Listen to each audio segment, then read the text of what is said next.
आपको भी प्रोडक्ट को बेचना है क्या? सबको आरसीएम का प्रोडक्ट तो बेचना ही है, सीधी सी बात है। तो दोस्तों ये 3 काम कर क्यों रहे हो आप? अगर ये 3 काम कर रहे हो फिर कहते हो कि मुझे प्रोडक्ट को बेचना है, तो कभी नहीं बेच पाओगे, क्योंकि ये 3 काम ऐसे है ना, ये काम भी नहीं कह सकता, ये 3 मानसिकताएं हैं, 3 चीजें हैं, या फिर 3 आपके मनोभाव हैं जो आप दिखाते हो सेल्स के प्रति, तब आपका सेल्स नहीं हो पाता है।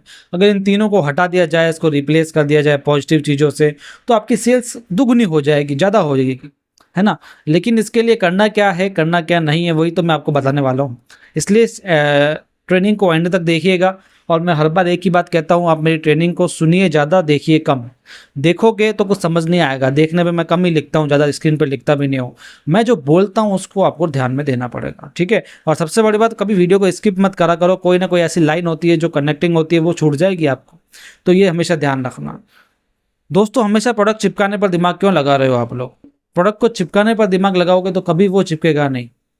प्रोडक्ट को सेल्स करना है, लोगों की प्रॉब्लम को सॉल्यूट करना है। लोग अपने साथ में एक प्रॉब्लम लेकर के चल रहे हैं, तभी वे प्रोडक्ट को यूज़ करते हैं, वो ज़बरदस्ती प्रोडक्ट को यूज़ नहीं करते हैं। अगर कोई बंदा प्रोडक्ट का विज्ञापन भी देखेगा ना, तो उस विज्ञापन में उसकी कोई प्रॉब्लम क्या सॉल्यूशन है, इसलिए उस प्रोडक्ट को खरीदा है, ना कि अमिताभ बच्चन शाहरुख खान को देख करके। ये विज्ञापन का बहुत बड़ा सच बता रहा हूँ मैं आपको। कभी भी कोई विज्ञापन किसी हीरो को देख के नहीं खरीदता, उसकी प्रॉब्लम सॉल्यूशन का वो जब बताता है ना, तब खरीदता है। आपकी प्रॉब्लम है भी नहीं तो भी लोग आपकी प्रॉब्लम को प्रॉब्लम बताएंगे, फिर उसको सॉल्यूशन देने का प्रोडक्ट देंगे। ये विज्ञापन का काम होता है। आपको भी ऐसे ही करना है, लोगों की प्रॉब्लम को पहले उजागर करना है, फिर उसका सॉल्यूशन दे करके अपना प्रोडक्ट बताना है। समझ में आई बात? आपको चिपकाना नहीं है। जैसे तेल है खाने का, आप सबको चिपका रहे हो, तेल खा लो, तेल खा लो, तेल खा लो। अरे ऐसे नहीं खाएंगे, आप जबरदस्ती पीछे क्यों पड़े हो? आप बताओ ना, उसका जो तेल है दूसरा वाला जो यूज़ कर रहे हैं, उसमें क्या खामियां हैं, क्यों हमारा तेल बेस्ट है और क्यों उनको वो नुकसान हो रहा है उस वाले तेल से। प्रॉब्लम तो बताओ, फिर आप उसका सोल्यूशन दो। किसी को कोई बीमारी है तो वो बताओ कि उस बीमारी से क्या क्या और हो सकता है, फिर बताओ इसकी रेमेडी क्या है और आपके प्रोडक्ट में क्या दम है। इस तरीके से प्रोडक्ट बताया जाता है, चिपकाया नहीं जाता है। प्रोडक्ट के फायदे बताए जाते हैं, ना कि प्रोडक्ट को डीपली बताया जाता है। इस बात को समझने की कोशिश करो। दूसरी चीज, प्रोडक्ट की साइंटिफिक भाषा क्यों बता रहे हो यार? आप तेल के बारे में किसी को बता रहे हो, कोई अपनी प्रॉब्लम बता रहा है, आप उसको तेल बताया, फिर आप बता रहे हो इसमें सफेपोफामोफा, इसमें टोकोफेरॉल, टोकोटाइनोल है। क्यों इतनी साइंटिफिक लैंग्वेज में घुसना है? सीधा सीधा फायदे क्यों नहीं बताते हो कि ये कम सोखता है, इससे दिल वाली बीमारियां वगैरह जो भी आप बताते हो फायदे वगैरह, वो क्यों नहीं बताते हो? साइंटिफिक लैंग्वेज में नहीं घुसना है। साइंटिफिक लैंग्वेज मैं आपको बताता हूँ, क्यों बताता हूँ? ताकि आपको डीप नॉलेज हो सके, कभी कोई बहस करे तो आप उसको बता सको, कभी कोई ज़्यादा दिमाग वाला आपके सामने आ जाए तो आप उसको बता सको। लेकिन ऐसा नहीं है कि आपको हर कहीं साइंटिफिक लैंग्वेज चिपकानी है। अब न्यूट्रीचार्ज मैन वुमेन है, उसके अंदर क्या क्या डाला है, आपको क्यों बताना है? क्यों सारे विटामिन बताने हैं? क्यों हमको ऐसे ऐसे साइंटिफिक नेम लेने हैं जो उसको नहीं पता है?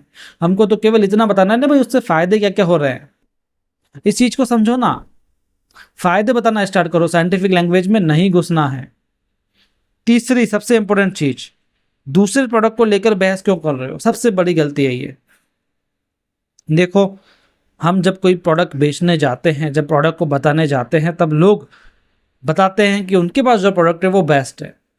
नहीं, फिर आप कहोगे नहीं नहीं ये क्यों बेस्ट है, हमारा बेस्ट है। ऐसे उलझना नहीं है, बहस नहीं करनी है। आप बता सकते हो इंग्रेडिएंट के बारे में, प्राइस के बारे में, लेकिन बहस में मत उलझो, क्योंकि अगले का ईगो बीच में आ गया तो जिंदगी में आपसे प्रोडक्ट नहीं खरीदेगा। हमारा काम दूसरे से जीतना नहीं है, हमारा काम दूसरे को नीचा दिखाना नहीं है, हमारा काम दूसरे के प्रोडक्ट को नीचा दिखाना नहीं है। हमारा काम केवल इतना है, हमारा प्रोडक्ट बिकना चाहिए, और ऐसा बिकना चाहिए कि वो आगे भी बिकना चाहिए, केवल एक बार नहीं बिकना चाहिए।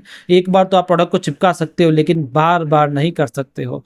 बार बार सेल करने के लिए आपको कुछ वैल्यूज देनी पड़ेगी, कुछ ऐसा देना पड़ेगा, है ना। तो हमेशा दूसरों को कमतर नहीं समझ के हमको बहस में नहीं उलझना है। आप बताओ कि कंपैरिजन तो बताना पड़ेगा, लेकिन अगर बंदा बहस कर रहा है तो आप बहस मत करो, उसका ईगो बीच में आ जाएगा और आपसे प्रोडक्ट नहीं लेगा। हमको तो प्रोडक्ट बेचना है ना यार, तो थोड़ी नम्रता रखिए, बहस में कभी मत उलझिए। सबसे बड़ी दिक्कत तो यही है ना, ये जो 3 कारण मैं बता रहा हूँ ना आपको, प्रोडक्ट लोग चिपका रहे हैं, हर जगह चिपका रहे हैं। लोगों को नहीं लेना तो भी चिपका रहे हैं।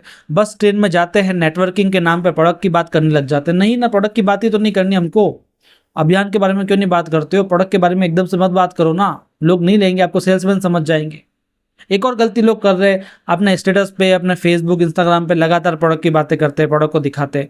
इतना भी क्यों दिखा रहे हो? आपको सेल्समैन समझ लेंगे, लोग आपसे दूर भागने लगेंगे। आपको अपनी छवि को अच्छा रखना है, अपनी छवि को ऐसा दिखाना है जो लोग नहीं दिखाते हैं। आप कुछ ऐसे बंदे हो जो दूसरे नहीं है, आप अपने फील्ड में, अपने फ्रेंड सर्कल में कुछ ऐसा कर रहे हो जो और दूसरे नहीं कर रहे हैं, तो उस चीज़ को दिखाओ। अपने सेमिनार्स, मीटिंग, अपने मोटिवेशन को दिखाओ, अपने अंदर जो चेंज हो रहे हैं उसको दिखाओ, ना कि अपने प्रोडक्ट को दिखाओ। जितना प्रोडक्ट को आप व्हाट्सएप वगैरह पे दिखाओगे उतने आपके प्रोडक्ट की वैल्यू गिर जाएगी। प्रोडक्ट को दिखाना है तो अलग तरीके से दिखाओ, प्रॉब्लम सॉल्यूटिंग तरीके से दिखाओ, प्रॉब्लम को कैसे वो सॉल्यूट कर सकता है उस तरीके से दिखाओ ना। उसको सेल्स करने के लिए दिखाओगे तो आपकी छवि कम होगी, आपके प्रोडक्ट की छवि कम होगी, कंपनी की छवि कम होगी, आपको लोग सेल्स में समझेंगे और कुछ नहीं। इसलिए ये दिमाग तो लगाना ही मत। और दूसरा क्या बताया, साइंटिफिक भाषा में मत उलझना। एक बंदा मैं देख रहा हूँ, एक बंदा उसको चाहिए था कि उसकी आंखें सूखी हो रही थी, तो उसने कहा मुझे एक ऐसा प्रोडक्ट चाहिए जिसमें आंखों को थोड़ा केयर मिल जाए। तो वहीं एक आरसीएम का बंदा था, उसने न्यूट्रीचार्ज व्यू दिखाया। तो वहाँ उसको क्या बताना चाहिए था, हाँ भाई आपकी आंखें सूखी नहीं होगी, इसमें इतनी पावर है। इतनी सी बात करो, अगला व्यक्ति ले लेगा क्योंकि उसको प्रॉब्लम है। और 2-3 टेस्टिमोनियल दिखा दो, टेस्टिमोनियल काम करते हैं फ़ायदों से ज़्यादा। नहीं, उसको तो पूरा बताना है, उसको तो वहाँ पूरा ट्रेनिंग सेशन लेना है। फिर वो उसको ल्यूटीन बताने लग गया, जियाज़ेंथिन बताने लग गया, फिर उसको अनुपात बताने लग गया कि किरणें यूँ आती है, यूँ करती है, रेटिना पे प्रभाव डालती है, हमारा प्रोडक्ट यूँ है, इस तरीके से बनता है, वेज है, पता नहीं क्या क्या बताने लग गया। क्यों इतना डीप में जाना है? जब अगले व्यक्ति को 2 लाइनें बता के प्रोडक्ट बिक रहा है तो क्यों बताना है? बाद में उसको फ़ायदा पड़ेगा तो अपने आप लेगा ना। 3-4 टेस्टिमोनियल बता दो, बहुत है। मैं तो प्रोडक्ट के बारे में नाम भी मत बताओ, बस टेस्टिमोनियल बता दो तो भी बहुत होता है। तो क्यों साइंटिफिक लैंग्वेज में घुसना चाह रहे हो? इससे प्रोडक्ट नहीं बिकेगा, अगला व्यक्ति आपसे परेशान हो जाएगा। कोई गामा ओरिजिनल के बारे में पता पूछना चाह रहा है आपसे, अगर वो आगे से पूछ रहा है कि इसके बारे में डीप इन्फॉर्मेशन चाहिए तो बताओ ना। वो भी आपको अपने मन से नहीं बतानी है। बुक जो होती है ना, बुक विजुलेट्स वगैरह, बुकलेट्स, उनको अपने साथ में रखना है और उसके थ्रू बताना है ताकि लोगों को दिखता भी रहे और आपका वो सुनते भी रहे।